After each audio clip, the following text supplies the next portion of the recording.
Green. Great. Salamastarbe, hormatly studentler, agecekeler. Welcome to our regular seminar with Pamela. Pamela, welcome to our regular session. So she's going to talk about SMART goals. Yeah. So Pamela, if you have your presentation, you can share. So we can start. Okay, wait. Yes. Okay, got it. Okay, so we're going to talk about SMART goals. So we all know what oops. We've had some experience with this. I think people are a little bit familiar. If they're not, then we'll explain it. And if you already have some familiarity, we're going to kind of go over a checklist of what this really means and how to make it really work in your classroom and for your personal goals. So SMART stands for not just being smart, but it's a good way to remember it. Specific, measurable, achievable, relevant, and time-bound or time-restricted. Both of those mean the same thing. So specific means what exactly will the students do? So if we think about a goal that we have in mind for a class that is kind of more general versus something very specific, the specific one will be easier to measure your success. So let's talk about what constitutes a specific goal. So let's look at some of these objectives and see if they fit the specific category for SMART goals. So if you say on your lesson plan, your objective is students will improve their reading, writing, speaking, and listening skills. Students will learn new grammar themes. Students will learn how to use the simple present tense when talking about their daily activities. So think about which one here is specific. Okay, let's go through them. I hope you have guessed. So is A specific? Will improve their reading, writing, speaking, and listening skills. That doesn't really tell much about what we're talking about. Also, it's too general in all the skills. So we only want to focus really on one skill or maybe two per lesson. So if you're talking about improving reading, writing, speaking, and listening, that's a little too much for one lesson, especially if it's like 40 minutes long. Students will learn new grammar themes. So grammar is a great thing to cover in a class. Of course, we have to. Most of our stuff will be either grammar or vocabulary unless it's review. So that's good, but which new grammar ones? It's not specific. Just all grammar themes. That's not a good objective. Students will learn how to use the simple present tense when talking about their daily activities. This is the specific one. This is good. So the previous one talked about grammar themes and improving reading, writing, speaking, listening, right? So this one talks about a specific grammar theme, the simple present, and in a specific scenario. Specific, what are they talking about? What is the theme that they're talking about?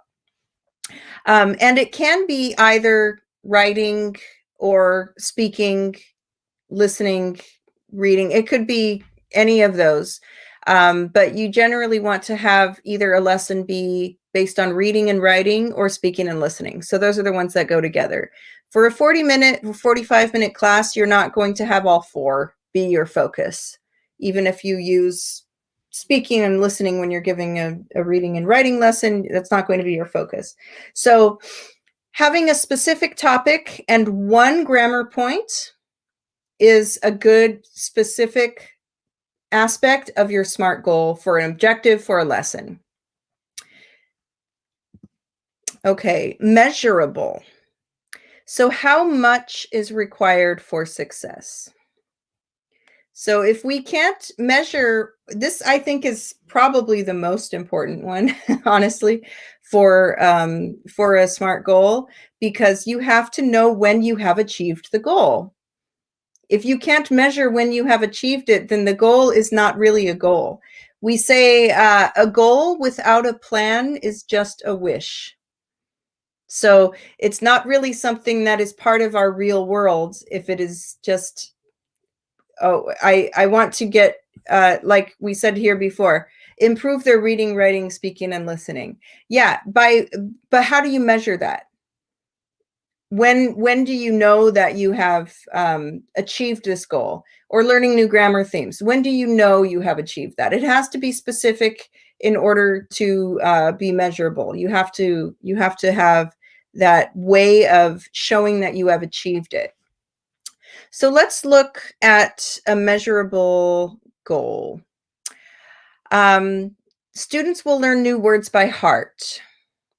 Students will make up 5 sentences using 5 new words about travel. And students will make up sentences with new words. So which one here is measured well as far as, and is also specific? We're looking at all of the aspects of a SMART goal. And if you have guessed B, you are correct. So let's look at A. Students will learn new words by heart. How many words? They didn't say, so we haven't measured. It could be 2 new words, it could be 15 new words. So you have to be specific in order to be able to measure it. Students will make up 5 sentences using 5 new words. Yes, this is measurable. It is specific. It's 5 sentences, 5 words, and the topic about travel. So sometimes it is a lot more difficult to not give a very specific assignment. If you tell the students just make up 5 sentences using 5 new words, that's not enough information for them to do the assignment. If you say specifically about travel, then they will be restricted enough to, ironically, restriction will make them more free. They will be free to do the assignment and feel like they can make a mistake and really learn and grow. So if we say students will make up 5 sentences using 5 new words about travel, this is a good SMART goal. This is a good objective for your lesson. And students making up sentences with new words. This is also not specific and it's not measurable. We don't know how many sentences. We don't know how many words. What kind of new words? Are they expected to look up new words on their own or new words from the lesson, from the text? And what are they going to be about? If they're not about a specific topic, then they're not really all that helpful, which is something we'll get to a little bit later. Achievable. So is this possible for students to succeed? So this is another thing that we can see in lessons a lot, that don't take into account the level of the student and how much time you have for the lesson. So sometimes in any kind of job I've had where I've been looking over lesson plans, I've seen lesson plans and they have had a lot of things, and it's a lot of great things, and the activities are great. The grammar points, everything is specific, it's measurable, it's useful for the students, but it's just too much. It's not possible within that 40 or 45 minutes. I would say, oh, this is maybe 2 or 3 lessons. So you want to really make it something that is possible for them to do within the time you've given. And this doesn't have to be just for one lesson. You know, SMART goals can be for, it could be for a lesson. It can be for an exercise. It can be for a semester, a year, 5 years. It just has to be some kind of period of time that you are looking at these factors, looking at specific, measurable, achievable, relevant, and time-bound goals. So we want to make sure that when we are talking about the amount of time we're given, look at the level of the student, how much material is new to them, remembering that you have to allow for time for warm-up, for questions, for assigning homework, for instructions for the next activity. A lot of times it's too much and we need to adjust and make it a little bit less. So let's look at what is achievable. What is a realistic goal for a time period or for the level of your students that you want to make it possible? Because a lot of times also the class or the lesson, you feel like it's a failure, but it's not because the students are not working hard enough, or it's not that you didn't make a good lesson. It's just it was too much for that time that you were given. So let's look at the questions here. So let's look at an achievable goal. Students will learn 20 new words by the end of the lesson. Students will memorize all grammar themes. And students will make up 5 sentences in the present continuous tense. So which one, if we are talking again about 40, 45 minutes, even an hour lesson, which one is the achievable one? Which can we realistically expect students to finish? And the answer is C. Let's talk about why. So students will learn 20 new words by the end of the lesson. This is not only not achievable, but think about if you tried to do that, you would be taking so much other time that you could be doing interactive activities, putting things into context, putting it into grammar, having them do their productive, activity.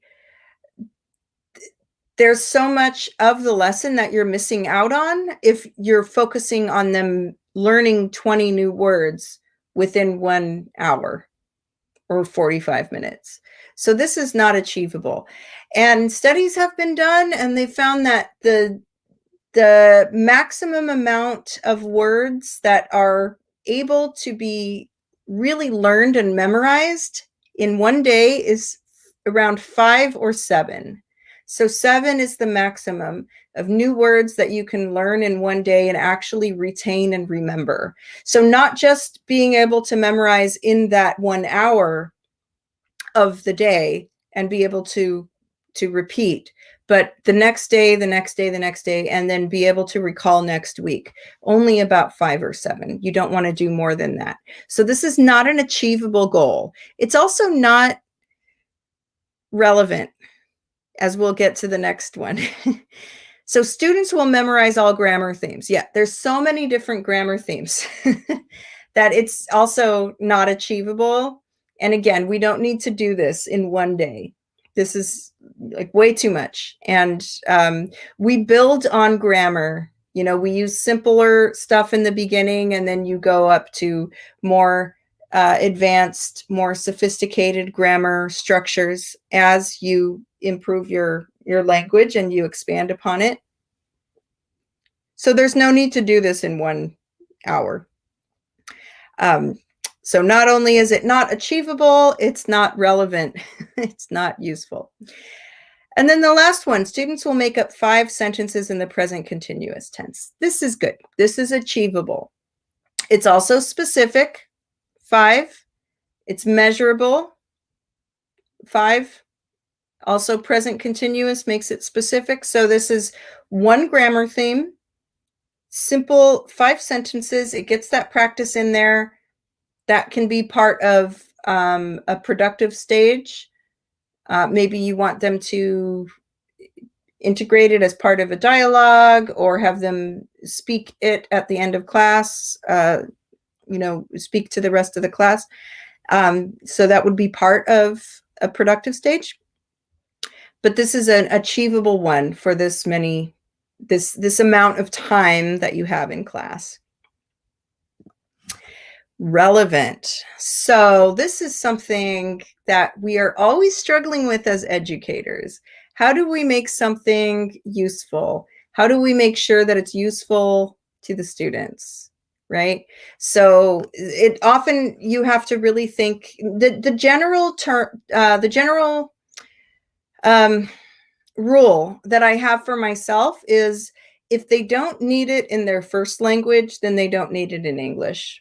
So if there's a lot of words that they're going to have to look up what the meaning is in their first language, if they're in 7th grade and they don't talk about diplomats and international conferences and consulates and embassy, like if that's not part of what they are interacting with and speaking and concerned with in communication in their first language, I'm not going to teach that to them. So sometimes books have these kinds of things as the first things that they're talking about, but it's not relevant to the students. The 7th grader is going to want to talk about their daily activities, their family, their friends, their hopes for the future, what they like to do for fun, all of those things they talk about in their first language. So that's what you want to focus on for what we are going to teach in a 2nd, 3rd, 4th, whatever language. So make sure everything is useful. This also really makes them more motivated to learn, because if they think, well, I'm never going to communicate with these kinds of grammar structures or vocabulary or this kind of a communication style in my own language, why do I need it in English? Then they're not going to be as motivated to communicate either. And when you ask them about something that they're really interested in, they will want to answer you. So they will want to have those vocabulary words and those grammar structures and the correct pronunciation. They will want that in their first language so that they can communicate. So the last time I had a discussion club with students, I was asking them what kind of music they liked. So of course they wanted to talk to me. They wanted to tell me because they wanted to communicate that information to me. When I asked them questions about Kyrgyzstan and about life in Kyrgyzstan, they were interested in communicating that. They wanted to tell someone from another country who wasn't that familiar and who wanted to learn that information. They wanted to share that information with me. So it was something they were motivated to look for the right words and the right grammar structures to communicate that to me. So that's what we want, is them to be intrinsically motivated, which means motivation coming from inside, from themselves, to learn how to use these different topics, words, structures, to express ideas and exchange ideas in a different language. So useful to them, they will want to do it. You won't have to try to motivate them. You won't have to. So relevant students will read and translate the text about Maxim Gorky. Students will use 4 new shopping phrases to make a dialogue about going to the bazaar, or students will memorize proverbs. So this is tricky because I know there's different styles of teaching. We want to really focus on what is relevant to young learners. So we're thinking the grades that I was teaching when I was in Kyrgyzstan was 5th through 11th. So what is most relevant to them? As I was saying, what are they really concerned about in their first language? Is it reading and translating a text about Maxim Gorky? Is that really what they're interested in? I'm not sure. I don't really think so. And just reading and translating isn't about communication. Translation is a specific skill that you develop after you demonstrate proficiency in a particular language. So it's not part of training in a language. It is something you do after you have both languages. So that's not really a relevant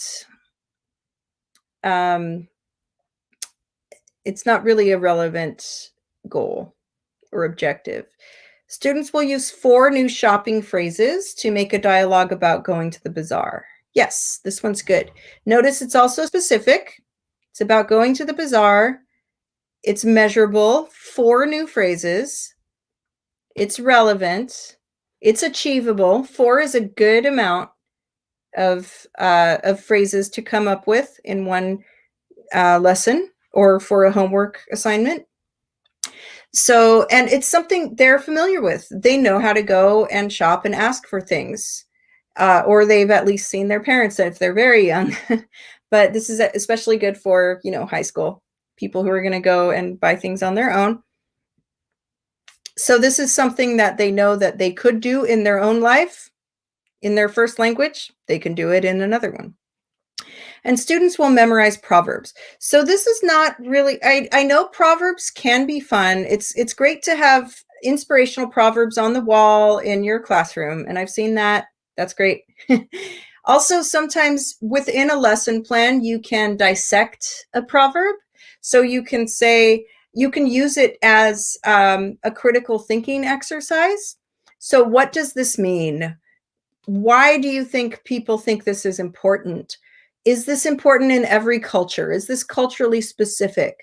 Why is this different in one culture than another? Is this different for different generations? Is this something that was only important to your grandparents, might not be important to you or your children in the future? All of those things might be good ideas to integrate specific proverbs into a lesson plan. I've done that before. It's been very successful. I've also done things where I've had a proverb from another language translated into English, and then I try to guess what it means. And then I do the same for them. I say, well, this is something very popular in English. It's a proverb. What do you think it means? And then we have a talk about it. Those are all great. Just memorizing proverbs in a class is not so useful because that doesn't foster communication. It doesn't strengthen any kind of interaction with using the language. And a lot of times when we have students memorize things, we don't have any way of checking if they understand what they are saying. So we don't want to just have an assignment be memorize this and then tell me the next day we meet, because it could be any language that you give them the reading and they memorize it and they say it, but if they don't understand it, then it's not really useful. That's not communication. So memorizing proverbs is not a relevant way to use proverbs in a lesson plan, but proverbs can be great. They can be fun to use in a lesson plan. But memorizing stuff, any kind of thing is not as helpful if you're teaching communication. And time bound. So when the students will complete the goal. This is also a very, very important aspect because you want to know when you have achieved the goal. How do you keep motivated to work on your goal if you don't know when you have made progress?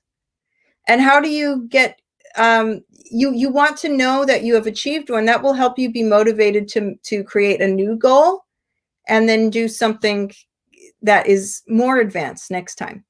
So you want to have it time bound, and especially for the topic of like creating a lesson plan, because we already have a time restriction. We don't have all day to teach these things. We have 40 minutes, 45, 50, an hour, whatever. So we only have that much time to teach it. So we want to really add that element in. That's part of being measurable as well. You can measure something is done within a certain period of time. This also lets you budget your time better. So budgeting time means that you are good at taking a certain amount of time to do this part, and then a certain amount of time to do this, a certain amount of time, and then a certain amount of time.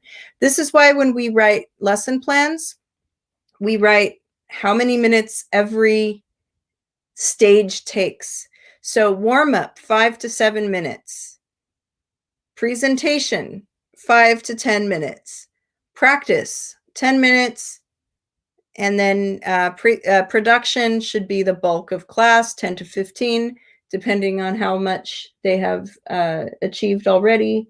Also, you have to be a little bit flexible, but you want to have a specific time that you say, by this time, I want to have this done.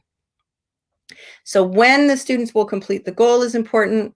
So by the end of the lesson, students will be able to say 6 sentences using simple past to talk about their childhood. Students will read and answer 5 questions about Pushkin's golden fish. Students will speak about Pushkin's golden fish. Okay, so which is the only one here that mentions something time-bound? And it's A. So this is saying by the end of the lesson. The other 2 didn't mention anything about timing. So this is a good one. It's specific. Simple past to talk about the childhood. It's measurable. 6 sentences. It's achievable. If we have, a certain amount of time, 45 minutes to an hour to do something, 6 sentences, using the simple past. If you've already introduced it, or if it is new, that's still very achievable. Relevant, talking about their childhood. Yes, it's something they know about. It's something that they would talk about in their first language. And it's time-bound is by the end of the lesson. Yes, not by the end of the week, not by the end of the semester, not by the end of the activity. You can also have a SMART goal when you are starting out with your lesson plans. By the end of this activity, they should have achieved this. So B, students will read and answer 5 questions about Pushkin's golden fish. When? So they will read it and answer the 5 questions.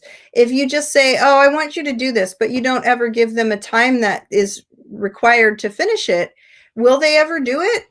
Maybe not. If you say, oh yeah, I'll check on that sometime, I don't know when, they're not motivated to do it. If they say, by the end of the lesson, I want this, or by next time, this is your homework, by next time we meet, have this, that is time bound.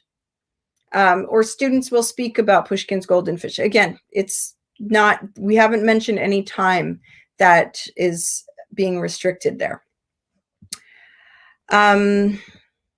So here's some examples of some of the things. Yeah, these are just examples of your books that you can use to integrate these SMART goals. So if you look at what the topic is, what the new words are, and what the reading is, and what the exercises they give here, what you really need to pay attention to is what is specific, measurable, achievable, relevant, and time-bound. So let's do all of Unit 1. That's not realistic, right? So you're going to have to pick and choose which ones are more achievable to do within one lesson plan. So by the end of the lesson, students will be able to use 11 new words to answer 6 questions from the text. The environment is in danger on page 5. So if we look at the text, and we have different questions here. So there's a lot of different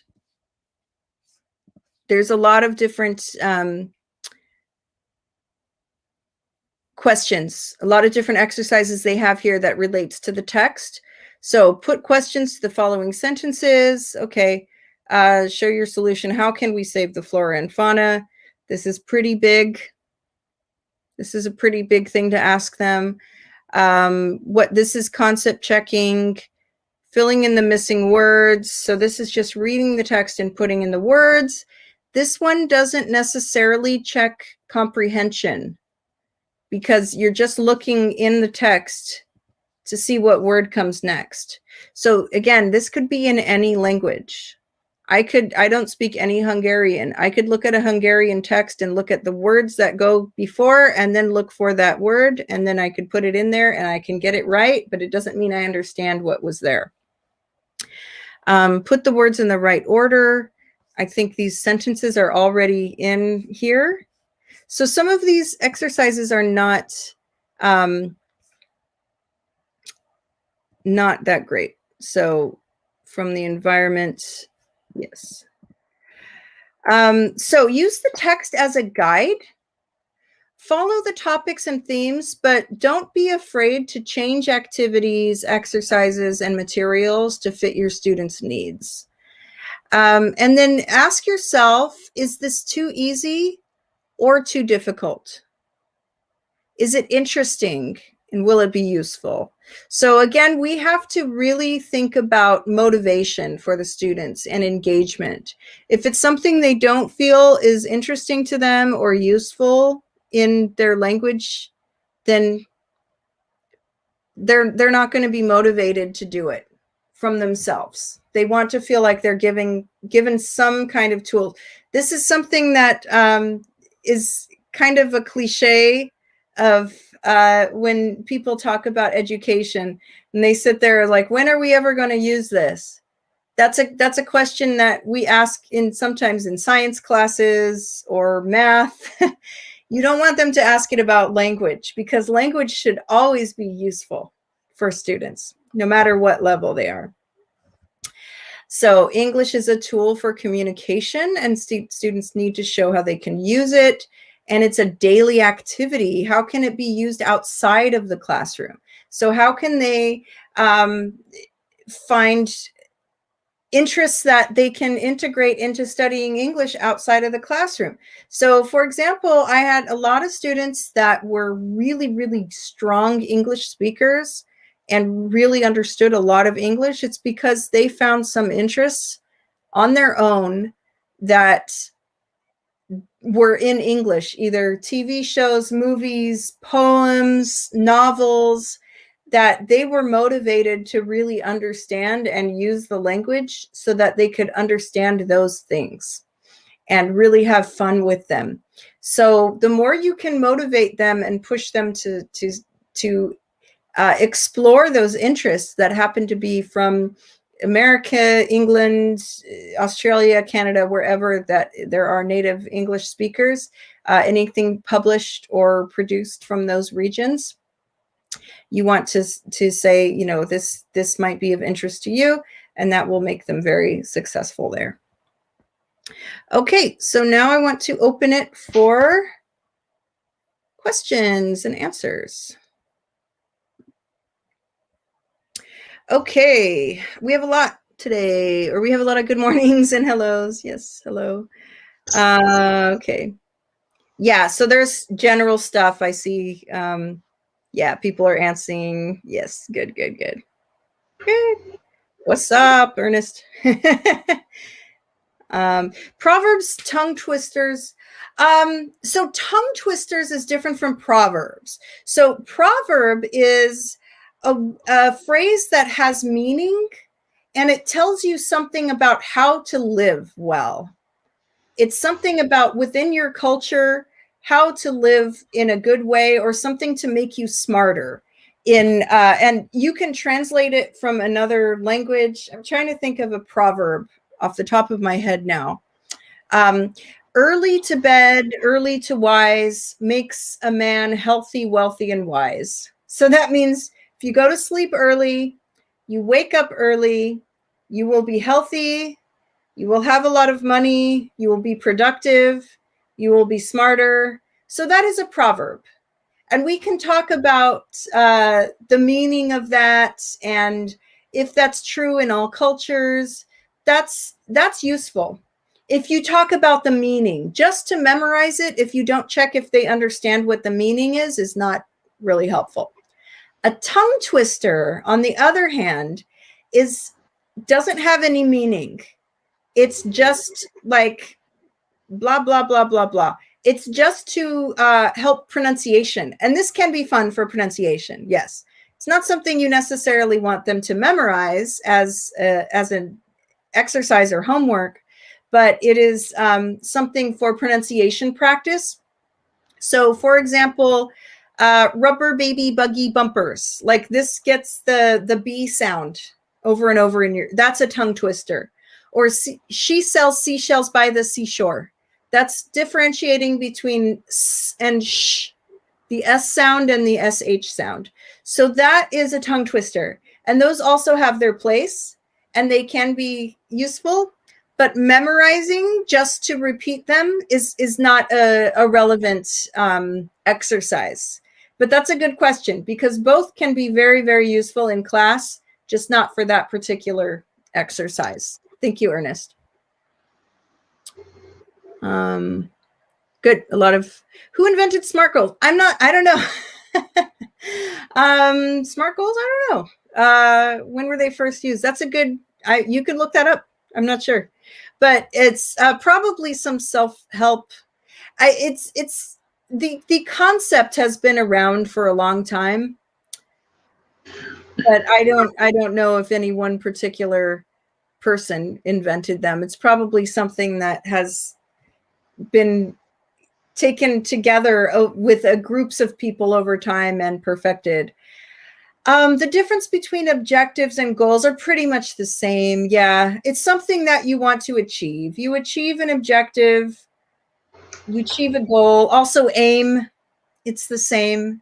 Yeah, usually though we say like an objective is maybe in a shorter term, whereas a goal is maybe longer term. But it's the same kind of thing. So you might say, well, my goal this year is to have this many students get this many marks, or to cover this book, or have a discussion club that puts on a show for English Week. That could be like a longer term thing, and an objective maybe is something within your lesson plans or within like a couple weeks. I think, but it's mostly the same. Yeah. And most teachers have problems in writing SMART goals. What sources? Just looking at really asking yourself the questions based on the letters. Is this specific? So ask yourself some questions. What does specific mean? Does it use numbers? Numbers is a really good way to measure whether something is specific. 5 sentences, 3 new vocabulary words, one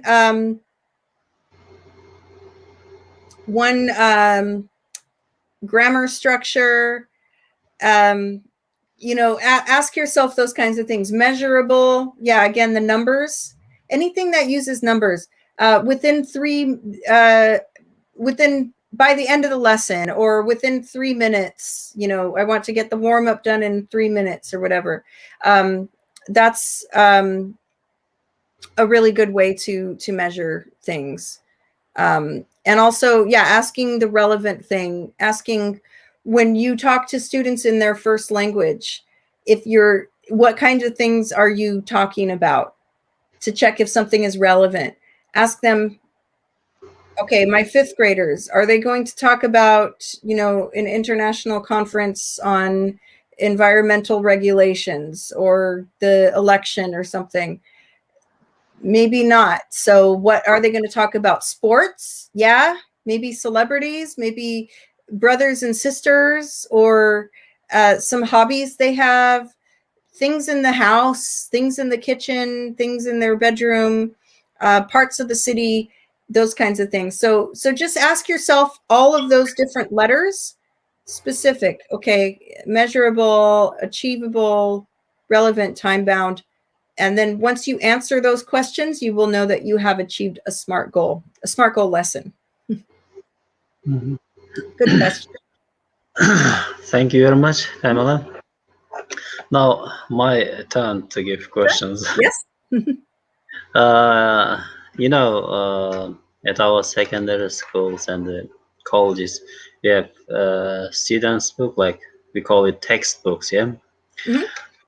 So I know that in those textbooks, for each unit, for one class, for example, uh, there are included like big topics, Yeah. text, and exercise for practice and for consolidation.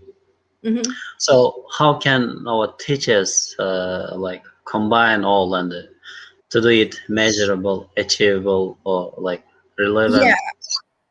Good question. So all of those exercises are meant as ideas. You don't have to use all of them. So choose one practice exercise to focus on, choose one production or consolidation to work to focus on. So the point isn't that you are a better teacher because you did everything in the text. You're not expected to do everything in the text. Most of my lesson planning when I was working from a text that they gave me was cutting out what I wasn't going to use. So you really focus on having really good, strong comprehension of what you give, but you don't have to use everything. Improving listening of my students through reading or writing. Because we can do listening next week for sure. Yeah, let's have that be the idea for next week. Teaching listening skills. Yes, I know that it's much easier to improve on reading and writing than it is for listening and speaking. Of course, that's global. So unless you really just focus on have like a conversational course, but that's a Okay, good idea. We could do that next week. Yeah. okay. Teaching listening skills next week. Yeah. Yeah. Teaching The listening next. skills. Excellent. Okay. Thank you very much. One more question. Yeah. So, how can we know about uh, SMART goals achieved via tests or via like interview, or what do you suggest? Yeah. So when you make the goal, when you create the objective, so as we put in here, like 5 sentences. Ernest just asked about stages of reading. Why don't we do that the following week? So next week we'll be listening, and then we'll do stages of reading. Good question. So when you create the goal, make sure that you put within the assignment that it is measurable and time bound. So for example, if you give that, make 5 sentences using the present continuous about daily activities. If you see that the students have created 5 sentences about this, you have achieved the goal. So if you just say, write about your daily activities, then you don't know when you have achieved that goal because it's not measurable. And it's not time bound and it's not specific. But if you say by the end of the class, I want 5 sentences about this, then it's very easy. You just go around and you see, do they have 1, 2, 3, 4, 5, all the sentences? You see who have achieved it. And then you can also mark on the board, like this many have achieved it, or the whole class has achieved it, hopefully. Or, half of the class has, or whatever. That's the way to do it. Is that you make sure that the assignment is very easy to assess. It's easy to measure. Okay. One more question. You mentioned about we can have SMART goals for short and long term. Yeah. Yeah. So how can we like make SMART goals for short, for long terms? Yes. Or like So think about this. A long-term goal can have a long-term SMART goal can have and has to have a lot of very small SMART goals within that long goal. So say you want to pass the IELTS. That's your your SMART goal. I want to pass the IELTS with a score of this much by next October. So is it specific? Yes. Passing the IELTS with a score of whatever score is your goal. Is it measurable? Yes, by next October. Is it achievable? Well, you have to decide on that on your own, on your language ability. Is it relevant? Yes, if you need the IELTS for a specific goal you have, like a job or going to a certain school. And is it time bound? Next October? Yes. So all of those, that's a good long-term SMART goal. And or within 2 years or within the next year, whatever is that you've decided that that's a long-term SMART goal. It's specific, measurable, achievable, relevant, and time-bound. So once you have decided on that one, then you need to create smaller SMART goals. So the first thing you might want to do is take the IELTS practice test. Next week, I will take the IELTS practice test on Wednesday. Okay, is that specific? Yes, I'm taking an IELTS practice test. Is it measurable? Yes, I'll know it's done when I've taken the test. Is it achievable? Yeah, I take the test. Is it relevant to your goal? Yes, because eventually you want to take the IELTS test in the future, so you need to know how well you're doing or what you need to practice with your feedback after you take the test the first time. It's relevant. And then is it time bound? Yes, you're taking it next Wednesday or this Wednesday or whatever. And then you have another SMART goal based on that. After you get your feedback from the test, you find out whether you need to work on your listening, your reading, your writing, your speaking. You need to know whether you need to improve your pronunciation or what grammar structures are weaker. And then you set SMART goals to work on those things. I will practice 20 minutes a day for the next month, just reviewing the simple past tense in all of the vocabulary I know already. So you have one large SMART goal, and then you have a lot of smaller SMART goals that build up to helping you with your larger goal. Okay. Good question. Thank you very much. One more. Yeah. Sometimes I feel that I haven't achieved objectives like goals, my SMART goals of my class. For example, one day. Or if I feel that during the semester I realize that I haven't achieved my SMART goals, what do you suggest in such situation? You have to be flexible with your goals. So you have to realize where you are at this point. That's why it's good to have them be very measurable, because you can say, I didn't get to this point, but I at least got to this point. I got halfway there, and be willing to adjust them. Say, okay, now instead of by October, I'm going to do it by December. And then make sure that you understand what kind of progress you have made, even if you didn't achieve that by that time. And then just adjust and put it a little bit forward in the future. That's really good. You have to be flexible with your goals. Otherwise, you will feel very discouraged. And we want to stay motivated with our goals. But having flexibility is really good. The reason we want measurable and time bound is to give ourselves structure and something to go towards. But we don't want to feel like a failure if we didn't get exactly that at exactly that point.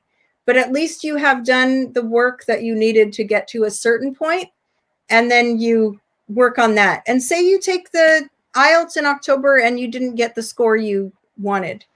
So you say, I got a better score than I did on the practice test. So maybe 4 months from now, I can take it again and get the score that I want. Okay. So we can say that if our test results is good, we can say that our goals, SMART goals, are achieved. Yeah.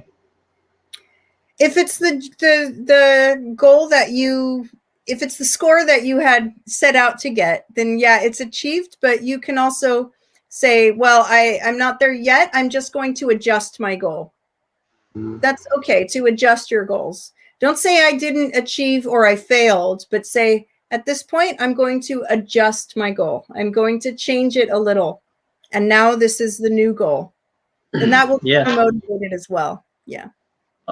Sometimes, like, I feel that my SMART goals achieved, my class, my lecture, my lessons went very good, but the students' progress was like low.